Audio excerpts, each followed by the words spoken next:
नमस्कार दोस्तों, मैं वीरेंद्र राजपूत स्वागत करता हूं आपका अपने YouTube चैनल वीरू ट्यूटोरियल्स में।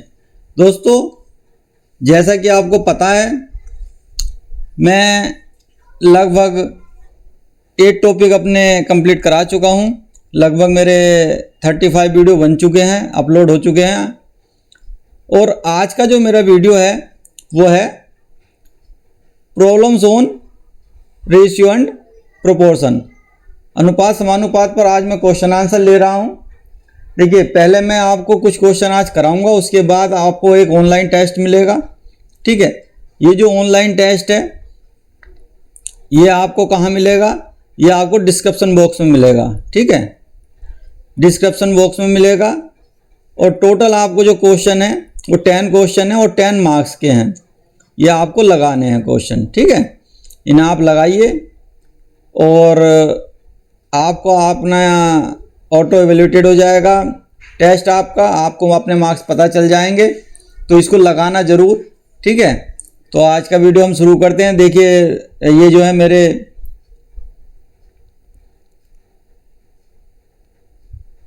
टोटल जो हैं आप देख सकते हैं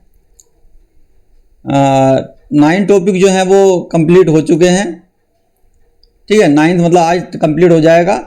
और इसके बाद और भी जो टॉपिक हैं वो आप मेरे नेक्स्ट वीडियो में देखेंगे। ठीक है, ये आप देख सकते हैं लगभग 30 टॉपिक्स जो है मेरे आएंगे। देखो दोस्तों, अगर आपने अभी तक मेरा चैनल सब्सक्राइब नहीं किया है तो please subscribe my channel, like and share Veeru tutorials nursing society. देखिए, पहला कंसेप्ट है कि आपको दिया होगा A ratio B equal to P ratio Q and P ratio C equal to R ratio S। इस तरह से कुछ ये P और Q क्या है, आपकी कुछ वैल्यू होंगी। इसे मैं लिख सकता हूं 2 × 4। इस तरह से कुछ वैल्यू होंगी ये। ठीक है, A और B की, B और C की। आपसे क्या पूछेगा? A ratio B ratio C। तो देखिए, इसका जो फार्मूला है उसे थोड़ा सा समझने की जरूरत है। देखिए, P का R से मल्टीप्लिकेशन होगा, P का R से मल्टीप्लिकेशन होगा, फिर आपका रेशियो लगेगा। Q का R से होगा, फिर आपका रेशियो लगेगा, और Q का S से होगा। देखिए, इसे याद करने की ज़रूरत नहीं है, मैं अभी आपको बताता हूँ इसमें करना क्या है आपको। देखिए, ये मैंने एक एग्जाम्पल लिया है। ठीक है, इसमें मेरे पास A ratio B, B ratio C, C ratio D और D रेशियो E है। देखिए, इसे करना कैसे है। पहले मैंने लिखा A रेशियो B, जो क्वेश्चन में पूछा वैसे ही आप लिख लीजिए C रेशियो D और E। अब देखिए इसे कितना सरल हो जाएगा। ये आपको क्या करना है, 1:2 है लिखा हुआ आपके पास। ठीक है, तो आप A रेशियो B 1:2 है। ठीक है, और B कितना, B रेशियो C कितना है 3:4। बस आपको ध्यान ये देना है कि ये आपके बराबर, जो B है B की वैल्यू बराबर होनी चाहिए। यहाँ तो यहाँ 2 हो तो यहाँ भी 2 होना चाहिए, यहाँ 3 है तो यहाँ 3 होना चाहिए। पर एक्चुअल में 2 और 3 तो बराबर हो नहीं सकते। तो मैं क्या करूँगा, इसको पूरे को मैं गुणा करा दूंगा इसे 3 से। ठीक है, और इसे गुणा करा दूंगा मैं 2 से। तो देखिए ये क्या हो जाएगा, 3:6 हो जाएगा। और आप इसे कैंसिल कर देना उस टाइम पर, क्योंकि आपको याद रहेगा कि मैंने जो है इसकी वैल्यू ले ली है। अब देखिए इससे करेंगे तो 3 दूनी 6 और 4 दूनी 8, ये भी बराबर हो गया आपका। तो अब मैं ये कह सकता हूं कि जो A ratio B ratio C है वो मेरा कितना निकल कर आ गया, 3:6 आ गया है। ठीक है, अब देखिए आगे चलते हैं हम। अब हमारा क्या है, C रेशियो D दे रखा है 6:9, 6:9 दे रखा है। अब 6:9 को अगर हम देखें तो ये आपका क्या 2 से कट जाएगा। तो मैं इसे क्या लिख सकता हूँ, सॉरी 3 से कट जाएगा, 2:3 लिख सकता हूँ मैं इसे। पर मेरे पास यहाँ क्या है 8 है, तो मैं इसे फिर किससे मल्टीप्लाई करूँगा, मैं इसको 4 से मल्टीप्लाई करूँगा। तो 4 से मल्टीप्लाई करा, 4 दूनी 8 और 4 दिया 12 आ गया। तो ये देखिए कैंसिल कर देना आप, तो 8:12 आ गया। तो ये आपका 8:12 हो जाएगा। ठीक है, अब आप आगे देखिए, अब आपका डी रेशियो ई कितना है, 12:16। देखो यहाँ 12 क्या कॉमन आ गया, तो यहाँ में करने की जरूरत पड़ी नहीं, तो ये आपका आ जाएगा 16। तो इस तरह जो आपका आंसर आएगा वो आपका ये आ जाएगा A ratio, B ratio, C ratio, D ratio, E ratio, E आपका 3, 6, 8, 12, 16, ये आपका आंसर हो जाएगा। ठीक है, तो इस तरह से आप बहुत सरल कर सकते हैं। अगला क्वेश्चन देखते हैं। देखिए जितने भी क्वेश्चन है ये सब आए हुए क्वेश्चन है, इन सब सवाल पूछे गए हैं, तो आप ऐसा ना सोचे कि ये सवाल किस मतलब आएगा नहीं आएगा, ऑलरेडी सवाल आ चुके हैं। ठीक है, अब क्या है, मीन प्रोपोर्शन या मध्यानुपाती किसे कहते हैं। देखिए मध्यानुपाती निकालने का मतलब ये है कि आपको कोई नंबर होगा तो उसका जो मध्यानुपाती 2 नंबर है तो उसके बीच का हम ये मान के चलते हैं कि ए जो है वो नंबर है जो मध्यानुपाती है, मतलब ये जो है मध्यानुपाती है। तो जो हमें पता है कि जो इनर नंबर होते हैं उनका स्क्वायर जो है बाहर दोनों के एक्सटर्नल नंबर के बराबर होता है। ठीक है, ये हमने रेशियो में पढ़ा था। क्यों? क्योंकि आप देखेंगे A रेशियो B बराबर C रेशियो D जो था, तो इसका मतलब क्या हो जाएगा, A गुणा D बराबर B गुणा C, तो वही है A गुणा D। अगर जो मैं ये A B C जो है आपके किस में है, समानुपात में है, तो आप A अपॉन B बराबर C अपॉन D लिखते थे ना, तो ये देखिएगा A और D जो है आपके एक्सटर्नल है और B और C क्या है आपके इनर है, नंबर है। तो अब यहाँ क्वेश्चन बना 9 और 16 के बीच मध्यानुपात ज्ञात कीजिए। तो सीधी सी बात है, जो हमारा मध्यानुपात है A स्क्वायर बराबर क्या हो जाएगा 9 गुणा 16। ठीक है, तो A बराबर क्या हो जाएगा √9 गुणा 16। तो आप देख सकते हैं 9 कितना होता है 3, रूट 9 का रूट 3 और 16 का रूट कितना हो जाएगा 4, तो आपका आंसर क्या आ जाएगा 12 आ जाएगा। ठीक है, ये आपका आंसर हो गया। अगला क्वेश्चन देखते हैं।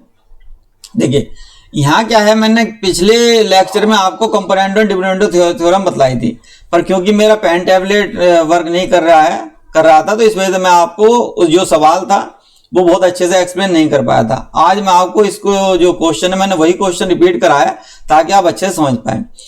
पर ये जो कंपोनेंट और डिविडेंड थ्योरम है ये अनुपात में लगती है, अनुपात के क्वेश्चन में लगती है, वो समानुपात के क्वेश्चनों में लगती है, ये आपको याद रखना है। ठीक है, और बहुत इजी हम इससे क्वेश्चन कर पाएंगे। देखिए कैसे, एक होता है आपका योगानुपात रूल। तो जो योगानुपात रूल है वो क्या कहता है, वो ये कहता है कंपोनेंट रूल कि अगर जो आपके पास A बराबर B, वो A ratio B, A oblique B बराबर C ओब्लिक D है, then A plus B upon B बराबर C plus D upon D। ये आपका अगर जो ये बराबर है, ये रेशियो आपका मिल रहा है, ये करेक्ट है, तो ये भी करेक्ट होगा। अब देखिए कैसे, सपोज करो मैंने लिया 2 अपॉन 3 ले लिया मैंने, और इसे मैंने 4/6 कर लिया। ठीक है, तो इसका रेशियो 2/3 है, तो ये दोनों बराबर हैं, तो इसे मानना मैंने ये मेरा हो गया B, ये मेरा हो गया C और ये हो गया मेरा D। ठीक है, तो जो ये पहला रूल देखिए कंपोनेंडो वाला,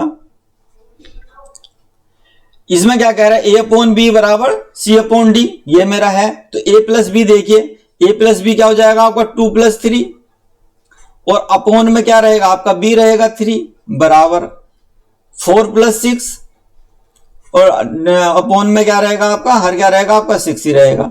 ठीक है, तो आप देखेंगे कि 3 2 5/3 और ये आ गया 10/6, तो ये भी आपका 5/3 ही तो हुआ। तो देख रहे हैं ये इससे कैंसिल हो जाएगा, तो 5/3, तो दोनों वैल्यू बराबर हो गई। तो इसका मतलब कंपोनेंडो जो है रूल हमारा फॉलो हो रहा है। अब देखिए डिविडेंडो रूल देखते हैं। तो डिविडेंडो रूल में क्या करना है, उसमें क्या है A minus B upon D है ये, सॉरी, और C minus D upon D है।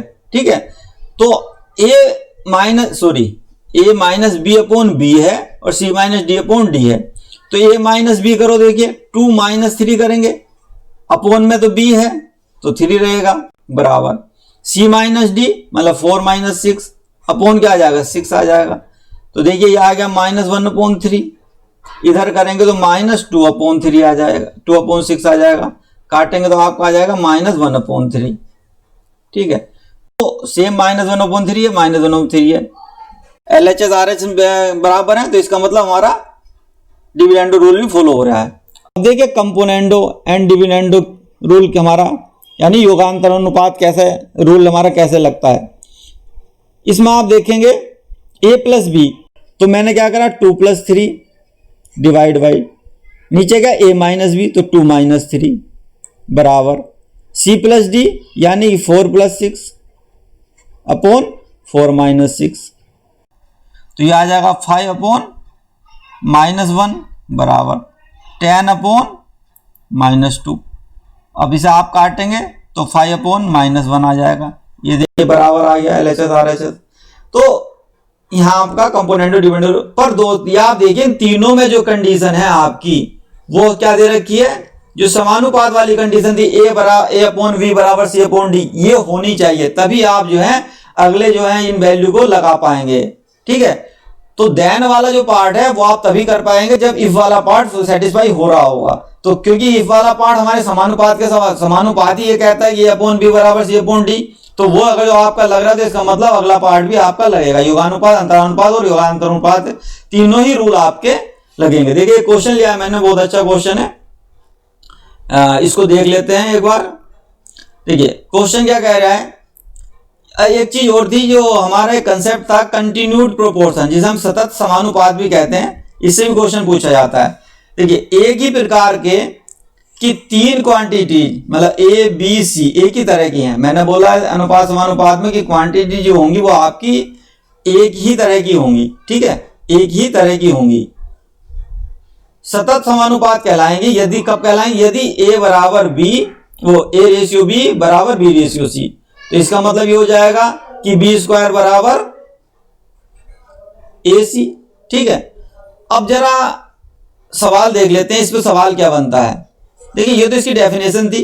सवाल देखिए, which number when added to each of the number, कोई नंबर है वो हमें ऐड करना है, when added to each of the number किसमें 24, 32, 42 में जब ऐड करेंगे would make the sum to be in continued proportion. अब देखिए कंटिन्यूड प्रोपोर्शन का मैंने भी रूल बताया आपसे, तो रूल तो वही है कि ए, देखिए अगर जो मैं इसे देखूं तो ये हो गया a अपॉन b बराबर b अपॉन c।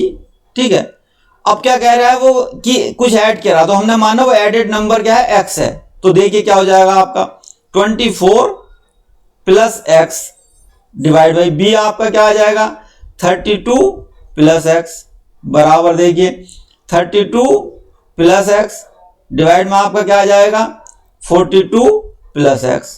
ठीक है, अब देखिए अब हमें अगर जो इसे सरल करता तो देखिए कितना 32 की 32 से मल्टीप्लीकेशन करता, फिर x की करता, मतलब आपका ये स्क्वायर में हो जाता, ये स्क्वायर में हो जाता, आपको बहुत दिक्कत होने वाली थी, सवाल जो आपका टिपिकल हो जाता। पर अभी मैं कंपोनेंडो डिविडेंडो जब थ्योरम लगाता हूं तो देखिए कितना सरल हो जाएगा। कंपोनेंडो एंड डिविडेंडो थ्योरम लगाते हैं हम यहाँ। ठीक है, चलिए अब देखिए क्या हो जाएगा 24 प्लस x, ये तो हमारा क्या था a था, फिर हमें इसमें क्या करेंगे b जोड़ेंगे, तो नीचे क्या 32 प्लस x, नीचे आपका क्या आ जाएगा 24 plus x, a minus b आएगा माइनस 32 माइनस x, इधर भी क्या आ जाएगा 32 plus x plus 42 plus x divide में क्या आ जाएगा 42 plus x, sorry 32 plus x minus 42 minus x, देखिए माइनस x से माइनस x कैंसिल हो जाएगा आपका। ठीक है, ऊपर आप जोड़ेंगे तो देखिए क्या मिलेगा आपको, मिल जाएगा 3 2 5 54 प्लस 2x डिवाइड हो जाएगा आपका 3 2 5 6 2 8 माइनस 8 बराबर 4 3 7 74 प्लस 2x और नीचे आपका आ जाएगा -10। तो देखिए माइनस से माइनस कैंसिल करिए, 2 चौक 8 और 2 पंजे 10। ठीक है, ये आपका निकल रहा है वैल्यू। अब देखिए थोड़ा सा, अब देखिए 54 प्लस 2x को आप 5 से मल्टीप्लाई करेंगे तो आप लिखिए 54 गुणा 5 प्लस 10x बराबर 74 को 4 से करेंगे 74 गुणा 4 प्लस 8x, जब ये 8x इधर आएगा तो आपका आ जाएगा 2x बराबर ठीक है, तो 2x बराबर कितना हो जाएगा आपका, देखिए 74 होता आपका 37 गुणा 2 गुणा 4, इधर माइनस आपका क्या 54 है, तो 8 सत्ते 56 गुणा 5। ये देखिए मैंने फैक्टर क्यों करे हैं, अब आप समझ जाएंगे। मैंने यहां से 8 कॉमन लिया तो देखिए 37 और माइनस आपका 7 पंजे 35, ये बच गया, तो आपकी वैल्यू निकल गई 2 गुणा 8, ठीक है। और यहाँ क्या था आपका 2x था, 2 से 2 काट दिया तो x की वैल्यू कितनी आ गई, 8 आ गई। यानी कि वो नंबर जो है क्या है, वो 8 है वैल्यू उसकी, ठीक है। जो आपको इसमें ऐड करना है 24 प्लस 8 32 प्लस 8 42 प्लस 8, मतलब अगर जो मैं कहूँ 8 4 12 32 और 40 और 50, ये तीनों नंबर जो हैं आपके अब किस में है, कंटिन्यूड प्रोपोर्शन में। आप देख सकते हैं बीच वाला नंबर क्या है 40, तो 40 का क्या हो जाएगा स्क्वायर बराबर आपका क्या होगा 32 गुणा 50, ठीक है। आप देख सकते हैं 40 गुणा 40 हो जाएगा, और आपको कैसे है करना तो, और 8 चौक 32 गुणा 50, ठीक है, तो 10 पंजे 50, तो 40 गुणा 40 ये भी आ गया। तो देखिए आपका किसमें कंटिन्यूड प्रोपोर्शन, इसे हम सतत समानुपात भी कहते हैं और वितत समानुपात भी कहते हैं, ठीक है। बहुत अच्छा क्वेश्चन था, इसे आप समझ में आ गया होगा उम्मीद करता हूं। अगला क्वेश्चन देखिए, ए और बी की वार्षिक आय का अनुपात, देखिए ए और बी की वार्षिक आय का अनुपात कितना है, 4:3 है। देखिए इसमें थोड़ा ध्यान रखना, वार्षिक आय बोली है तो हमें ध्यान रखना मासिक आय और वार्षिक आय का बहुत ज्यादा ध्यान रखना, क्वेश्चन में थोड़ा सा चेंज रहता। तथा उनकी वार्षिक व्यय का, तो ये जो है ये तो उनकी क्या है, आय है। अब जो व्यय है का अनुपात कितना है, 3:2 है, ठीक है। यदि वर्ष के अंत में उनमें से प्रत्येक 6000 की बचत करे, तो देखिए अगर जो मैं यहां देखूं तो यहां इनका जो अंतर आ रहा है वो कितना आ रहा है, यहां भी 1 है यहां भी 1 है, ठीक है। तो वर्ष के अंत में उनका जो अंतर है वो कितना है, 1 है, ठीक है। अंत में प्रत्येक की बचत, तो हम आय में से व्यय करेंगे तो बचत ही तो आ गई हमारी, तो बचत का अनुपात 1:1 है, मैं ये कह सकता हूं ना। तो प्रत्येक, तो एक की वैल्यू जो है वो कितनी आ गई, आप देखेंगे 6,000 आ गई।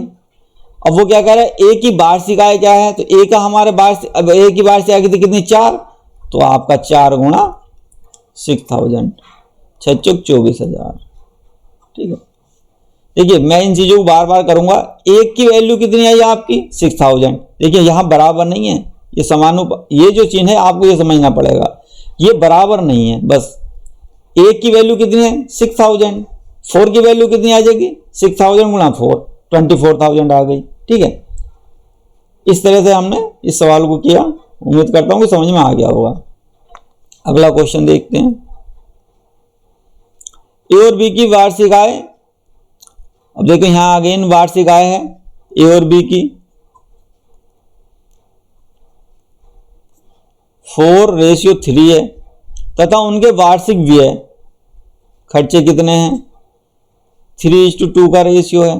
यदि वर्ष के अंत में उनमें से प्रत्येक 60,000 की बचत करे, ठीक है।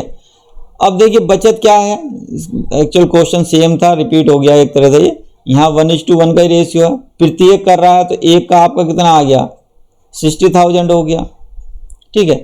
तो एक की वार्षिक आय कितनी होगी, तो आप देख सकते हो यहाँ क्या है 4 है, तो 4 की वैल्यू कितनी हो जाएगी 60,000 गुणा 4, 6 चौक 24, 2,40,000, ठीक है। अगला क्वेश्चन देखते हैं, दो रेलवे स्टेशन के बीच प्रथम एवं द्वितीय श्रेणी के किराए में 4:1 का अनुपात है। तो जो किराया है, अब दो स्टेशन है, हमने ए और बी मान लिए, ठीक है। तो क्या रहा, किराए का रेशियो 4:1 है, तथा यात्रियों की संख्या, यात्री कितने हैं 1:40 का अनुपात है। ठीक है, यदि किसी दिन किराया, अब देखिए अब यहां समझने वाली बात है, मुझे किराया मिलेगा कैसे? किराया जब यात्रियों से मिलाऊंगा, मल्टीप्लाई करूंगा, तभी तो टोटल किराया मिलेगा मुझे। तो मेरा क्या रेशियो आएगा? 4:40 का रेशियो आ जाएगा। ये क्या होंगे? मल्टीप्लाई करना पड़ेगा आपको। क्या करना पड़ेगा? मल्टीप्लाई करना पड़ेगा, तब आपका किराया आ जाएगा। ये निकल कर गया। तो यदि किसी दिन किराया इतना प्राप्त हुआ हो, तो अब देखिए जरा इसे जोड़िए, कितना हो रहा, जो क्योंकि ये क्या है, एक ही दो रेलवे स्टेशनों के बीच प्रथम व द्वितीय का है। ठीक है, तो ये ए का है, ये बी का है, तो इन दोनों को जोड़ेंगे कि टोटल को बात करें।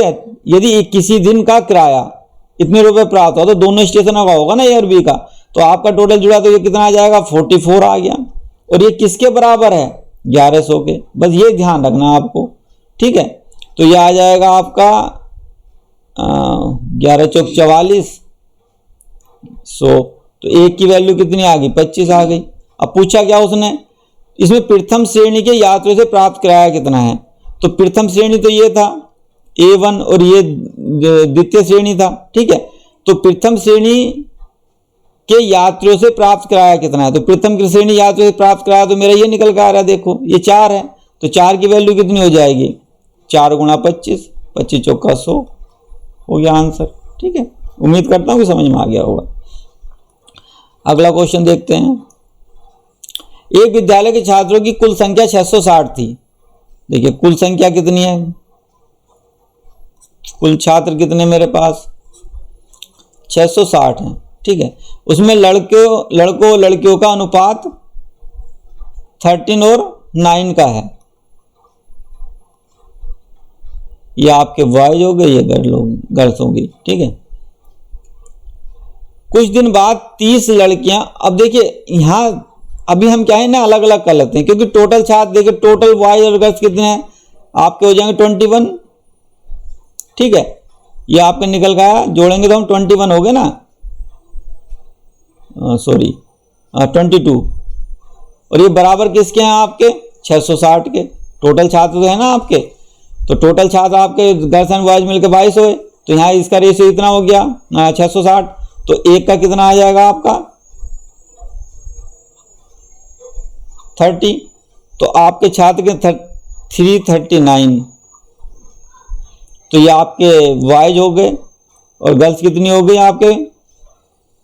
9 270 हो गई। ठीक है, अब वो क्या कह रहा है? कुछ दिनों बाद 30 लड़कियां विद्यालय में और आ गईं, तो 30 लड़की और आ गईं, जोड़ दो भाई, 30 लड़की आ गईं तो ये 300 हो गई आपकी। और कुछ लड़के चले गए। अब जो लड़के चले गए, अब मुझे पता नहीं कितने गए हैं, पर कुछ गए हैं इसमें से। ठीक है, तो 339 में से कुछ लड़के चले गए। कितने गए? तो लड़के लड़कियों का अनुपात, नया अनुपात क्या है? 6:5 हो जाता। तो इनका अनुपात क्या? 6:5 हो जाता। अब देखिए जरा, यहाँ जो 5 है, इस चीज को पकड़ना बस आपको। जो 5 जो है, इसका वैल्यू कितनी है? 300 है। तो एक की वैल्यू कितनी निकल कर आ जाएगी आपकी? 5 × 30 0। और मुझे चाहिए कितनी? 6 की वैल्यू, 6 × 3600। यानी कि ये जो है, ये जो वैल्यू निकल कर आ रही 6, इसकी वैल्यू मेरी कितनी है? 360 है। ये है 360। और मुझे वैल्यू देखिए, अब देखिए 339 है, तो x की वैल्यू कितनी आ जाएगी? 339 माइनस कर दो इसमें से। ठीक है, एक मिनट जरा, 13 3 3 9 3 3 13 39 था ना ये, तो ये 390 हो गया था। ठीक है, ये थी वैल्यू आपकी 390, सॉरी। तो ये 390 जो है वैल्यू थी, 390 माइनस x, ये है। इसकी वैल्यू कितनी निकाल ली मैंने? 360। ठीक है, तो x बराबर कितना आ जाएगा? 390 माइनस 360। तो आपकी वैल्यू कितनी आ जाएगी? 30 आ जाएगी। तो जो लड़के छोड़ करके गए हैं वो कितने हो गए? 30 हो गए। आंसर आपका। अगला क्वेश्चन, 3 कक्षाओं में विद्यार्थियों की संख्या का अनुपात कितना है? 2 अनुपात। अब देखिए 3 कक्षाएं हैं, फर्स्ट, सेकंड, थर्ड। विद्यार्थियों की संख्या कितनी होगी 2 3 4।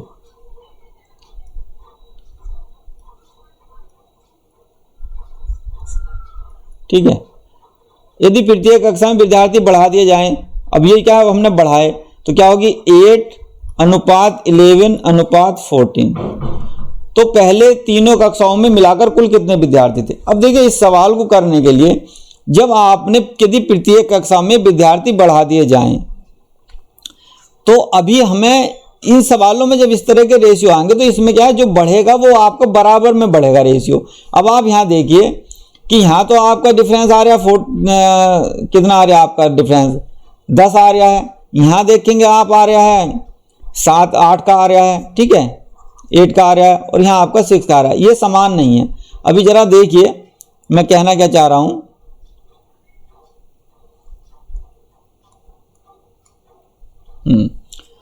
अब जरा मैं इसको 3 से मल्टीप्लाई करता हूं। तो देखिए इस पूरे उसको क्या करूंगा मैं 3 से मल्टीप्लाई करता हूं। कोई फर्क नहीं पड़ेगा 3 से मल्टीप्लाई, क्योंकि रेशियो है 3 दूनी 6, 3 तिया 9 और 4 तिया 12। ठीक है, तो 6 9 12 हो गया। ये वही रेशियो जो मैंने पहले ऊपर वाला इसे आप कैंसिल करते हैं। मैंने बोला जब भी आप कभी रेशियो चेंज करते हैं, मल्टीप्लाई करते हैं, डिवाइड करते हैं, तो आप उसको क्या करेंगे तुरंत उस लाइन को काट देंगे ताकि आपको कन्फ्यूजन ना रहे। अब देखिए यहाँ डिफरेंस देखिए 2 आ गया, यहाँ डिफरेंस देखिए 2 आ गया, यहाँ डिफरेंस देखिए 2 आ गया। तो इसका मतलब वो विद्यार्थी बढ़ा दिए जाते हैं प्रत्येक कक्षा में, तो वो 2 का रेशियो जो बढ़ा है वो कितने हैं आपके 2 के रेशियो में आ गया। मतलब वो जो वैल्यू है वो 2 है, जो बढ़ा है रेशियो वो 2 का है आपका। तो हम इस 2 को पकड़ के चलेंगे, इस चीज को ध्यान रखना है। अब पहले तीनों कक्षाओं में कुल विद्यार्थी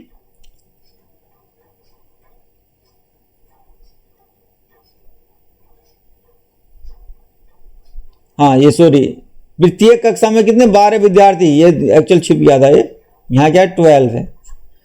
तो ये जो बढ़े हैं, क्योंकि साथ मैंने क्या बताया आपसे कि सभी कक्षा में विद्यार्थी समान बढ़े हैं, तो ये रेशियो भी तो समान आना चाहिए था। तो ये मैंने समान किया, तो 2 का रेशियो देखिए, अब देखिए सबका डिफरेंस क्या समान आ गया। तो ये 2 की बराबर जो वैल्यू है वो कितनी है 12 है। तो 1 की वैल्यू कितनी आ गई आपकी 6 आ गई। अब वो पूछ रहा क्या पहले तीनों कक्षाओं में कुल विद्यार्थी कितने थे। तो आप जो है मैंने बोला ये रेशियो कट चुका है, अब आप इस रेशियो की बात नहीं करेंगे, आप बात करेंगे 6 + 9 + 12 की। ठीक है, तो 6 + 9 15, 15 और 5 2 17, 17 27। ठीक है, तो 27 की वैल्यू कितनी निकल कर आ जाएगी 27 × 6। तो 2 से लगे 4 6 12 8 4 16 162 आ जाएगी आपकी। ये आपका आंसर हो गया। आपको 27 की इक्विवेलेंट निकालना है, तो 1 के इक्विवेलेंट 6 है, तो 27 के इक्विवेलेंट कितना हो जाएगा 27 × 6 हो जाएगा। ये आपका आंसर हो गया। अब देखिए सवाल है, बहुत अच्छा सवाल है ये भी। देखिए रेशियो आपका जो है, रेशियो प्रोपोर्शन जो है वो आपके कई सारे टॉपिक कंप्लीट कर जो है अधूरा है बिना उसके। जैसे कि आप देखेंगे जो मिक्सचर है उसमें भी आप रेशियो से करते हैं अपने क्वेश्चन। ठीक है, एजेज के क्वेश्चन भी आप इसी से करते हैं रेशियो से। और हम जो है इसको मतलब एजेज के भी इससे करेंगे, मिक्सचर के क्वेश्चन भी हम इससे करेंगे, और कई टाइप के जो है हम क्वेश्चन जो है ना, यहाँ एक पार्टनरशिप है, पार्टनरशिप के क्वेश्चन भी हम रेशियो से करेंगे। ये 3 टॉपिक जो हैं आपके वो सब जो है इस पर आधारित हैं। ठीक है, तो आपको ध्यान रखना कि इसकी इंपॉर्टेंस कितनी है, आप ये समझ सकते हैं कि इसकी इंपॉर्टेंस कितनी है। अब ये क्या कह रहा है आपसे,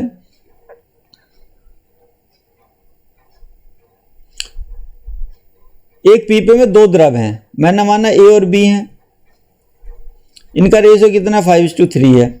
यदि मिश्रण से 10 लीटर द्रव निकाल लिया जाए। अब देखिए ये जो है टोटल वैल्यू इसकी कितनी निकल कर आ रही 8 आ रही है। ठीक है, इसमें से मैंने 10 लीटर निकाल लिया और उतनी ही मात्रा में दूसरा द्रव मिला दिया। मैंने मिश्रण में से निकाला है, मतलब जो मेरा टोटल क्वांटिटी थी उसमें से मैंने कितना निकाला है 10 लीटर निकाला है। 10 लीटर निकाला, ये लीटर नहीं है, ये मुझे पता नहीं है, ये लीटर नहीं है, ये ध्यान रखना, लीटर ये है, ये नहीं है। पर मैं देखिए इस कंसेप्ट कहाँ जा रहा है उसे समझने की पकड़ने की कोशिश करेंगे। उतनी ही मात्रा में दूसरा द्रव मिला दिया जाता है तो अनुपात 3:5 हो जाता है। आप एक बात बताइए जब मिलाया हमने तो जो अनुपात मिला हमें वो भी तो 8 ही मिल रहा है, इसे जोड़ेंगे तो 3 + 5, तो इसका मतलब क्या है 10 ही हमने निकाला था लीटर और 10 ही क्या करा हमने ऐड कर दिया है, तो टोटल तो जितना निकला उतना ही, जितना हमने निकाला उतना ही डाल दे, तो इसका मतलब क्या है हमारा जो वैल्यू है वो आपकी जो है निकल करके बराबर ही आ रही है दोनों केसेस में, यहाँ भी 8 आएगी यहाँ भी 8 आएगी।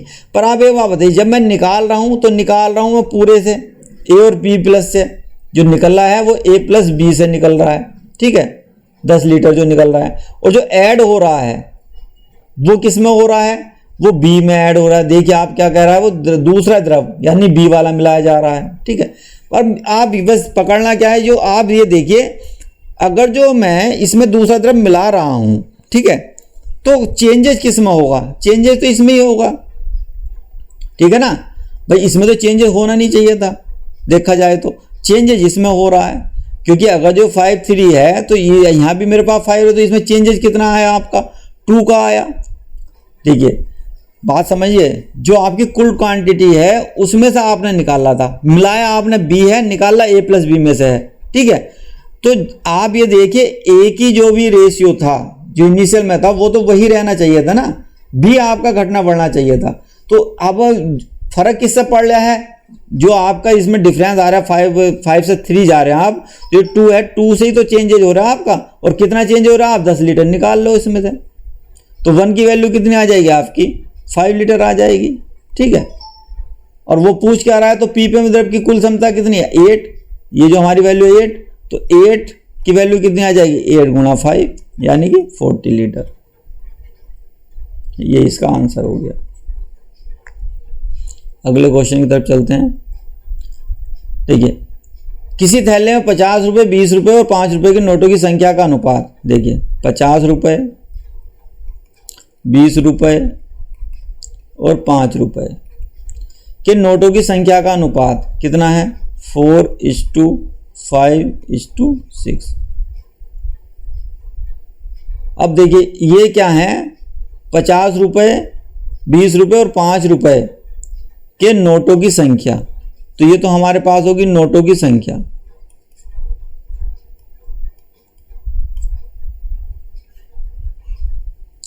अब जरा इसका रेशियो देखना पड़ा, देखना कि इनकी वैल्यू क्या है। अगर जो मैं 50 रुपये की बात करूं और 20 रुपये की बात करूं, 5 रुपये की नोटों की बात करूं, तो इनका अपना क्या रेशियो निकल कर आएगा, हमें ये देखना पड़ेगा।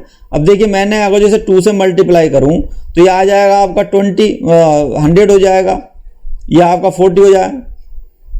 देखिए मैंने क्या करा, इसे 2 से मल्टीप्लाई करा, तो देखिए यह आपका आएगा 100, ये आपका आ जाएगा 40 और ये आ जाएगा आपका 10। तो अगर जो मैं रेशियो लूँ तो यहाँ आ जाएगा आपका 10:4:1, ये आ गया आपका, ठीक है। आ गया नहीं आ गया। वैसे अगर जो मैं इस सवाल को देखूं, क्योंकि मुझे लास्ट में उसने 50 रुपये, 20 रुपये और 5 रुपये के नोटों की संख्या पूछी है, तो मैं इसे रेशियो यहाँ ना लेकर के इसको डायरेक्ट करूं तो ज़्यादा सही रहेगा। देखिए अभी 1 मिनट, अगर जो मैं यहाँ देखूं तो ये तो 50 रुपये है और ये उनकी संख्या है, तो टोटल जो वैल्यू आएगी उसकी निकल करके रुपये हमारे सिक्कों की इनकी, तो आप देखिए 50 रुपये, 50 चौका 100 हो जाएगा आपका, ठीक है। यह 20 पंजे, सॉरी 50 चौका 200, 20 पंजे 100 और 6 पंजे 30, ठीक है। तो ये आपका निकल कर आ गया। अब वो कह क्या रहा है, इस थैले में कुल 3300 रुपये हैं।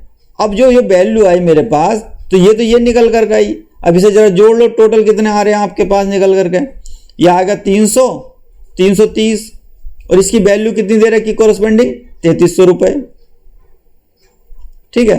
तो आप देखिए एक कितने बराबर 10 रुपये का आ गया, ठीक है। अब वो पूछ क्या रहा है आपसे, 50 रुपये, 20 रुपये तथा 5 रुपये के नोटों की संख्या, तो ये रही नोटों की संख्या 4, 5, 6, तो आपको क्या 10 से मल्टीप्लाई कर देना, मतलब ये आपकी 40 आ जाएगी, ये आपकी 50 आ जाएगी और ये आपकी 60 आ जाएगी। भाई नोटों की संख्या ही तो पूछी उसने, या 4:5:6 का रेशियो है, और एक की क्या कितने आ गई आपकी 10 आ गया निकल करके।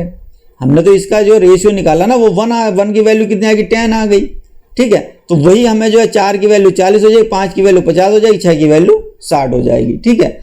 क्योंकि रुपए इसलिए आ रहे थे, जब हम इससे मल्टीप्लाई कर रहे थे तब आपकी वैल्यू क्या रुपए में आ रही थी, इसलिए रुपए आ रहा था यहाँ, ठीक है। पर हमें अभी रुपए नहीं चाहिए, हमें क्या करना है, हमें सिर्फ 6, 5 और 4 लिया हमने, इसकी कोरस्पोंडेंस वैल्यू क्या आ जाएगी 40, 50 और 60, वही उसने पूछा है रेस्पेक्टिवली, ठीक है। अगला क्वेश्चन देखते हैं। एक 2 अंक की संख्या का इसके अंकों के योग, एक 2 अंक की संख्या का इसके अंकों के योग से अनुपात 7:1 है। अब 2 अंक की संख्या जब जो बात करेंगे तो आप उसे ये लिखेंगे 2x + y, ठीक है। 2 अंक की संख्या का इसके अंकों के योग, तो इसके अंक क्या होंगे, x और y होंगे, तो x + y हो गए, ठीक है। अनुपात रेशियो कितना दे रखा, 7:1 दे रखा। यदि दहाई का अंक क्या कह रहा है, दहाई का अंक हमारा क्या है x, इकाई का अंक क्या है y। यदि दहाई का अंक इकाई के अंक से एक कम, इकाई के अंक से एक अधिक हो, कर दो भाई अधिक, तो x - y बराबर क्या आ जाएगा 1। और यहाँ आप देखेंगे तो आप इसको थोड़ा सा सरल करना पड़ेगा आपको, 10x + y बराबर 7x + 7y, ठीक है। तो आपका आ जाएगा 3x, और इधर आप जब लाएंगे तो -6y बराबर 0। तो आप ये कह सकते हैं कि x - 2y बराबर 0। अब देखिए यहाँ से क्या x, इसकी वैल्यू रख दीजिए y की, x की वैल्यू रख दीजिए 1 + y आ जाएगा, ठीक है। तो 1 + y - 2y बराबर 0। तो यहाँ आपका जब आएगा तो -y बराबर -1, ठीक है। तो यहाँ y बराबर आ गया 1 आ गया आपका। तो x बराबर क्या आ जाएगा आपका, यहाँ जब आप 1 रखेंगे तो इधर प्लस हो जाएगा तो 2 आ जाएगा। तो x और y आपके क्या आ जाएंगे 21 हो जाएगी। तो आपकी संख्या क्या होगी 21 हो जाएगी, ठीक है। तो आप देख लीजिए इसके क्या कह रहा है 21 वो जो संख्या है, और उसके अंकों का योग 3, तो क्या है 3 × 7 = 21, 7:1 आ गया, ठीक है। और वैसे भी जो है दहाई का अंक जो है आपका 2, वो इकाई के अंक से 1 अधिक है, इकाई का अंक 1 है, तो हमारा जो आंसर सही है। देखिए लास्ट क्वेश्चन है मेरा, बहुत अच्छा क्वेश्चन है। रुपए 117 को ABC के बीच 1/2, 1/3, 1/4 में बांटा जाना था, पर गलती से 2, 3, 4 में बांट दिया जाता है। किसके धन में सबसे ज्यादा वृद्धि और कितनी हुई। अब देखिए सवाल बहुत अच्छा है। रुपए हमारे पास 117, टोटल धन कितना है 117 है। इसे बांटना कितना है, ABC के बीच में बांटना है, A, B और C। देखिए पहला रेशियो जो दे रखा है वो 1/2, 1/3, 1/4। तो इसमें क्या ले लेंगे हम, इसका एलसीएम ले लेंगे। तो एलसीएम में 4 × 12, 2 × 12, 3 × 12 और 4 × 12, ये हमारा इसका रेशियो आ गया। कब आया, ये तो हमारा एक्चुअल था, वैसे ये क्या था एक्चुअल था जो बांटा जाना था, पर गलती जब हुई है तो गलती से क्या रेशियो बन गया हमारा 2:3:4 हो गया, ठीक है। ये गलती से हुआ है। अमाउंट यहां भी 117 ही है और यहां भी 117 ही है, ठीक है। अब देखिए यहां तो देखिए रेशियो आपका कम हो रहा है, 6 से 2 में जा रहे हैं आप, 4 से 3 में जा रहे हैं। यहां क्या हो रही वृद्धि, तो वो कह रहा है किसके धन में सबसे ज्यादा वृद्धि हो रही, तो किसकी होगी सी की होगी। तो पहला तो आंसर आ गया सी, किसके धन में सबसे ज्यादा वृद्धि हो रही, सी की हो रही है। अब कितनी हो रही है ये निकालना है। तो आप देखिए यहां जो 6, 4, 10 और 3, 13 की कोरस्पोंडिंग वैल्यू कितनी है 170 है। तो आप देखेंगे 1 की वैल्यू कितनी आ गई, 13 की 6, 4, 10, 3, 13 की वैल्यू 117, सॉरी 117 होगी। तो 13 नंबर 117, तो 1 की वैल्यू आपकी 9 आ गई। तो आप यहां देखेंगे जो 3 है आपकी, इसकी कोरस्पोंडिंग वैल्यू कितनी आ गई 9 × 27 आ गई, ठीक है। अब देखिए 4, यहां देखिए 4, 3, 2, 5, 4, 9, तो यहां क्या है आपका ये आ गया 9 की कोरस्पोंडिंग वैल्यू कितनी आएगी, कोरस्पोंडिंग वैल्यू 117 होगी। तो यहाँ 1 की वैल्यू कितनी निकल कर आएगी, 13 आ जाएगी। तो इसकी वैल्यू निकल कर आ जाएगी 13 चौका 52, 52 आ गई। तो यहाँ जो है 4 की वैल्यू 52 है, यहाँ 3 की वैल्यू 27 है। बढ़ी कितनी आप निकाल लीजिए, वृद्धि कितनी हुई, जो आप वृद्धि की बात कर रहे हैं वो कितनी हो जाएगी आपकी 52 माइनस 27, ठीक है। 7 5 12, 25 आ गया आपका। तो 25 की वृद्धि आपकी किसकी हुई है, सी की हुई है। तो यही आपका आंसर था। बहुत अच्छा क्वेश्चन है। Thanks for watching. अगर जो अभी तक आपने मेरा चैनल सब्सक्राइब नहीं किया तो please don't forget subscribe, like and share video tutorial nursing society. देखिए आज का जो ऑनलाइन टेस्ट है उसे आप ज़रूर लगाइए। अगर जो आप उसे लगाएंगे तो जितने क्वेश्चन मैंने कराए हैं वो आपको 100% आ जाएंगे। आपको समानुपात अनुपात वाले चैप्टर से, रेशियो प्रोपोर्शन से आपका सारे क्वेश्चन जो हैं आपके हो जाएंगे। कोई भी क्वेश्चन आपका जो है ऐसा नहीं होगा जो कि आप ना कर पाएँ। Thank you. जय हिंद, जय भारत।